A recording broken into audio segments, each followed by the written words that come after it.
ಸಂದರ್ಭ ಬಂದಾಗ ಬಂಗಾರಪ್ಪನವರು ಸುಗ್ರೀವಾಜ್ಞೆಯನ್ನೇ ಹೊರಡಿಸಿ ತಮಿಳುನಾಡಿಗೆ ನೀರು ಬಿಡದೆ ಕನ್ನಡಿಗರ ಪರವಾಗಿ ಹೈಕಮಾಂಡ್ ಆದೇಶವನ್ನು ಧಿಕ್ಕರಿಸಿ ಕನ್ನಡಿಗರ ಪರವಾಗಿ ನಿಂತ ನೆಲ ಇದು. ಅಂತ ವಿಧಾನಸೌಧದ ಮುಖ್ಯಮಂತ್ರಿ ಕುರ್ಚಿ ಅದಕ್ಕೆ ಹಿನ್ನೆಲೆ ಇದೆ. ಅಂತ ಕುರ್ಚಿಯಲ್ಲಿ ನೀವು ಕುತ್ಕೊಂಡಿದ್ದೀರಿ. ಕನ್ನಡ ಪರವಾಗಿ ಯೋಜನೆಗಳನ್ನು ರೂಪಿಸಿ ಕನ್ನಡ ಪರವಾಗಿ ಮಾಡ್ರಿ.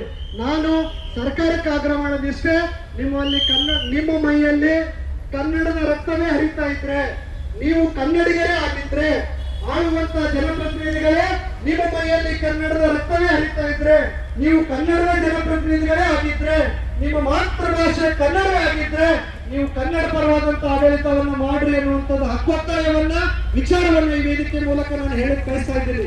ಬಂಧುಗಳೇ, ಸಾಕಷ್ಟು ವಿಚಾರಗಳಲ್ಲಿ ನಾವು ಇವತ್ತು ಬಹಳಷ್ಟು ಜನ ಹಿರಿಯರು ಬಂದಿದ್ದಾರೆ, ಕನ್ನಡ ಪರ ನಾಯಕರುಗಳು ಬಂದಿದ್ದಾರೆ.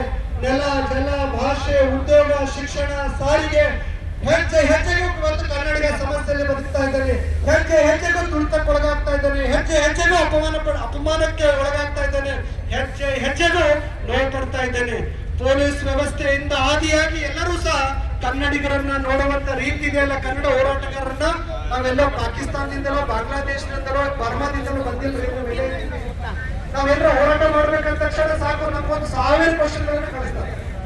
ಅದೇ ಬಿಹಾರ, ತಮಿಳುನಾಡು ಯಾವ ಹಾಗೆ ಓಡಾಡ್ತಾನೆ. ಆದ್ರೆ ವಿಧಾನಸೌಧದಲ್ಲಿ ಓಡಾಡೋರ್ಗೆ ಕೇಸ್ ಇಲ್ಲ. ಬಿಹಾರದಿಂದ ವಿಧಾನಸೌಧದಿಂದ ಓಡಾಡ್ತಾ ಇದ್ರೆ ಅವ್ರಿಗೆ ಕೇಸ್ ಹಾಕಲಿಲ್ಲ. ಯಾರೋ KRS ಪಕ್ಷದ ಪ್ರಾಮಾಣಿಕ ಗೆಳೆಯರು ಒಂದು ಭ್ರಷ್ಟಾಚಾರನ, ಒಂದು ನಾಡುನುಡಿಗೆ ಸಂಬಂಧಪಟ್ಟ ಅನ್ಯಾಯ ಆದಾಗ ಒಂದು ಸ್ಟೇಷನ್ ಹತ್ರ ಹೋಗಿದ್ದಾಗ ಅವ್ರ ಮೇಲೆ ಕನಿಷ್ಠ ಮನುಷ್ಯತ್ವ ರೂಪದಿಂದ ಆದ್ರೂ ನಡ್ಕೊಳ್ಳುವಂತ ಕೆಲಸಗಳನ್ನ ಪ್ರಾಮಾಣಿಕವಾಗಿ ನೀವು ಮಾಡ್ರಿ. ಅದು ಈ ನೆಲದ ಶೋಭೆ ಅಲ್ಲ, ಈ ನೆಲದ ಗುಣ ಅಲ್ಲ, ಈ ನೆಲದ ರಕ್ತ ಅಲ್ಲ. ಇದು ಬಹಳ ಸ್ವಾಭಿಮಾನದ ನೆಲ. ದಯವಿಟ್ಟು ನಮ್ಮ ಕನ್ನಡಿಗರ ಸ್ವಾಭಿಮಾನದ ಜೊತೆ ಆಟ ಆಡ್ಬೇಡ್ರಿ. ನಮ್ಮ ಕನ್ನಡಿಗರ ಸ್ವಾಭಿಮಾನಕ್ಕೆ ಧಕ್ಕೆ ತರಬೇಡ್ರಿ. ಕರ್ನಾಟಕದಲ್ಲಿ ಕನ್ನಡಿಗನೇ ಸಾರ್ವಭೌಮ ಅನ್ನುವಂತ ಘೋಷವಾಕ್ಯ ಕರ್ನಾಟಕದಲ್ಲಿ ಈಡೇರಬೇಕು. ರಾಷ್ಟ್ರಕವಿ ಕುವೆಂಪು ಹೇಳಿದಂತೆ ಕನ್ನಡ ಕೊಲ್ಲುವ ಮುನ್ನ ಎನ್ನ ಕೊಲ್ಲುವ ಅನ್ನುವಂತ ರಣಮಂತ್ರವನ್ನು ಸಹ